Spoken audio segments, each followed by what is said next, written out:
छत्तीसगढ़ में नगरीय निकाय के चुनाव संपन्न हो चुके हैं, तमाम रिजल्ट आ चुके हैं। भारतीय जनता पार्टी ने जहां पर एक बार पूरी तरह अपना वर्चस्व स्थापित कर रखा है, वहीं पर कांग्रेस की बहुत बुरी तरह दुर्गति हुई है। आपको बता दें कि 2018 के चुनाव में छत्तीसगढ़ जनता कांग्रेस जे का उदय हो चुका था और 2018 के विधानसभा जो चुनाव हुए थे उसमें 5 सीटों पर जीत भी दर्ज की थी। अजीत जोगी का जब निधन हो गया उसके बाद से छत्तीसगढ़ जनता कांग्रेस की जो गतिविधियां हैं लगभग मृत प्राय हो चुकी हैं, विलुप्त होती नजर आ रही हैं। और पिछले कुछ महीनों से छत्तीसगढ़ जनता कांग्रेस के लोग चाहते हैं कि उनकी पार्टी का कांग्रेस में विलय हो जाए। इसके लिए बाकायदा पत्र भी लिखे जा चुके हैं। छत्तीसगढ़ जनता कांग्रेस की सुप्रीमो डॉक्टर रेणु जोगी स्वर्गीय अजीत जोगी की पत्नी है और पार्टी के अध्यक्ष अमित जोगी के हस्ताक्षर से एक पत्र छत्तीसगढ़ के वर्तमान नेता प्रतिपक्ष चरणदास महंत के हाथों दिल्ली भी भेजा जा चुका है। दिल्ली में कांग्रेस के सुप्रीमो सोनिया गांधी, राहुल गांधी और कांग्रेस के वर्तमान अध्यक्ष मल्लिकार्जुन खड़गे के पास इस आशय का पत्र जा चुका है कि छत्तीसगढ़ जनता कांग्रेस का मूल कांग्रेस में विलय कर लिया जाए। आपको ये भी बता दें कि 2016 के आसपास छत्तीसगढ़ के पहले मुख्यमंत्री कांग्रेस के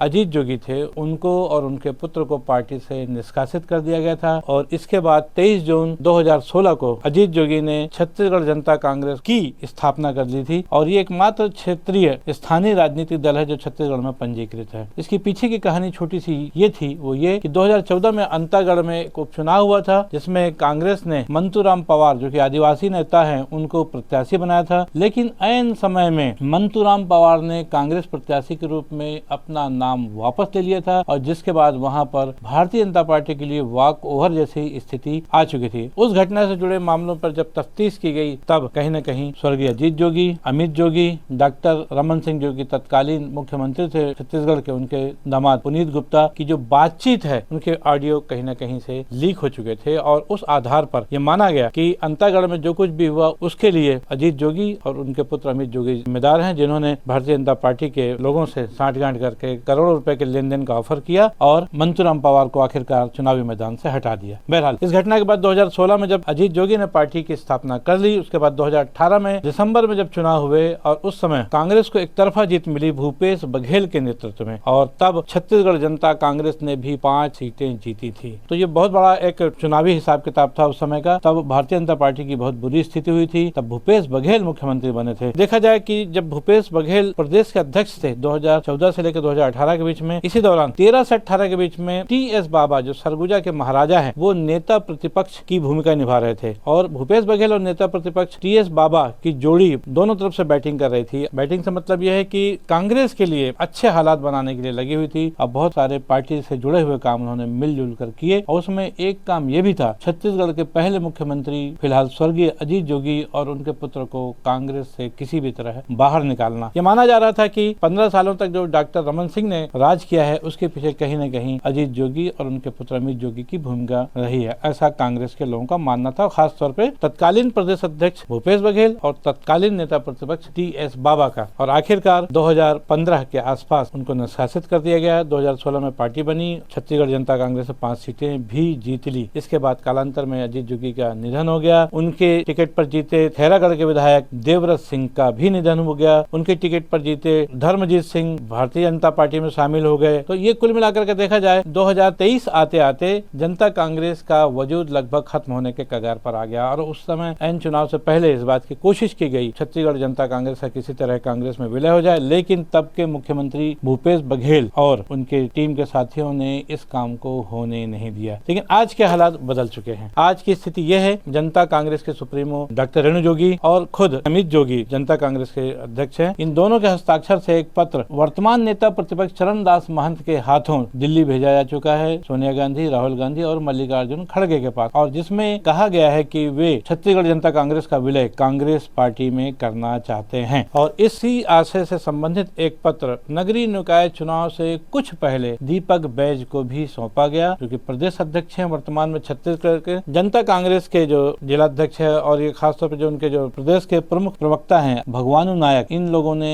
रायपुर के जिलाध्यक्ष और अन्य साथियों के साथ जा करके दीपक बैज को भी इस आशय का पत्र दिया, क्योंकि कहीं न कहीं बात आ रही थी कि अगर पार्टी में विलय चाहते हैं तो विधिवत तरीके से आवेदन आना चाहिए और इसके लिए प्रदेश अध्यक्ष के माध्यम से आवेदन दिल्ली भेज भी दिया गया है। लेकिन कहीं न कहीं भूपेश बघेल और उनकी टीम शायद इस काम के पक्ष में नहीं नजर आ रही है, इसीलिए इस मामले को पेंडिंग रखा गया। क्योंकि जिस समय अजीत जोगी और अमित जोगी को पार्टी से निकाला गया था, उस समय छत्तीसगढ़ में जो जोड़ी काम कर रही थी वो थी भूपेश बघेल और टीएस बाबा की, जिन्होंने एक छत्र राज करते हुए 5 साल विपक्ष में रहते हुए कहा जाए पूरी जो गोटियां, राजनीतिक गोटियां अपने हिसाब से सेट की। और अब स्थितियां बदल चुकी हैं। आज भूपेश बघेल और टीएस बाबा के रिश्तों में काफी बड़ी दरार आ चुकी है, इसलिए अब स्थितियां बदली हुई हैं। आज की स्थिति यह है कि भूपेश बघेल को दिल्ली तलब कर लिया गया है, बतौर महासचिव राष्ट्रीय स्तर के पंजाब का प्रभारी बना दिया गया है। वहीं चर्चा एक ये भी है, वर्तमान समय में भूपेश बघेल के घोर विरोधी कहा जाए टीएस बाबा, जिनको 2.5 साल के लिए मुख्यमंत्री बनाने से वंचित करके रखा गया था, उनके कंधों पर अब फिलहाल छत्तीसगढ़ प्रदेश कांग्रेस कमेटी की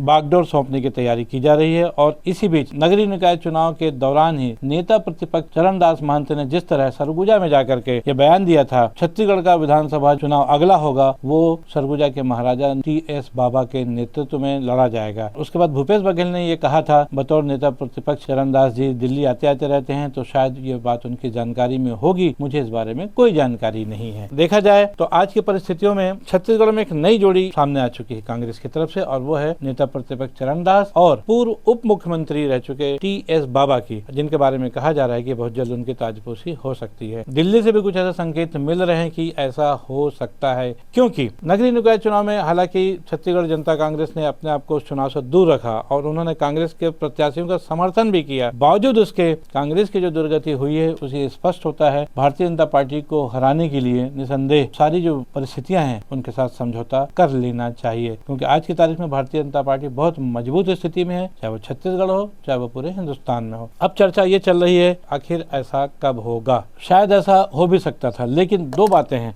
एक तो पिछला जो विधानसभा चुनाव 2023 का लड़ा गया, पाटन से भूपेश बघेल के खिलाफ स्वयं अमित जोगी चुनाव लड़ चुके हैं। इसके पीछे भी कुछ अलग कहानी कही जा रही है। ये कहा जा रहा है कि उनको भारतीय जनता पार्टी ने खास तौर पर लड़ने के लिए इशारा किया था। हकीकत क्या है ये तो राजनीति के अंदरूनी सूत्रों की बातें हैं, इस पर हम जाना नहीं चाहेंगे, लेकिन इतना जरूर है शायद इसीलिए भूपेश बघेल कहीं न कहीं इस पक्ष में नजर नहीं आ रहे हैं कि जोगी कांग्रेस में विलय हो। लेकिन बदली हुई परिस्थिति में जबकि टीएस बाबा के नए प्रदेश अध्यक्ष बनने की कवायद लगाई जा रही है, ये माना जा रहा है कांग्रेस को यदि छत्तीसगढ़ में नए सिरे से अपने पैर जमाने हैं तो कुछ नया बदलाव संगठन में करना पड़ेगा। दीपक बैज जो वर्तमान प्रदेश अध्यक्ष हैं, उनके बस की ये बात नजर नहीं आ रही है, और यदि वास्तव में ऐसा कुछ है तो बहुत जल्दी ये सुनने को मिल सकता है कि छत्तीसगढ़ जनता कांग्रेस जे का विलय कांग्रेस में हो जाए। और यदि ऐसा हो तो अब से लगभग 3.5 साल बाद 2028 में जब चुनाव होंगे छत्तीसगढ़ विधानसभा के, तब हो सकता है कि कांग्रेस की स्थितियों में कोई परिवर्तन नजर आए। वरना जो आज की स्थिति है, पहले विधानसभा, उसके बाद लोकसभा और नगरीय निकाय के चुनाव में कांग्रेस की जो फजीहत हुई है, उससे उबरने के लिए एक बहुत बड़े बदलाव की जरूरत है प्रदेश संगठन में, और उसके लिए कांग्रेस की कवायद जारी है। देखना है कि ये कवायद कब पूरी होती है और कब इस दिशा में पार्टी का आला कमान क्या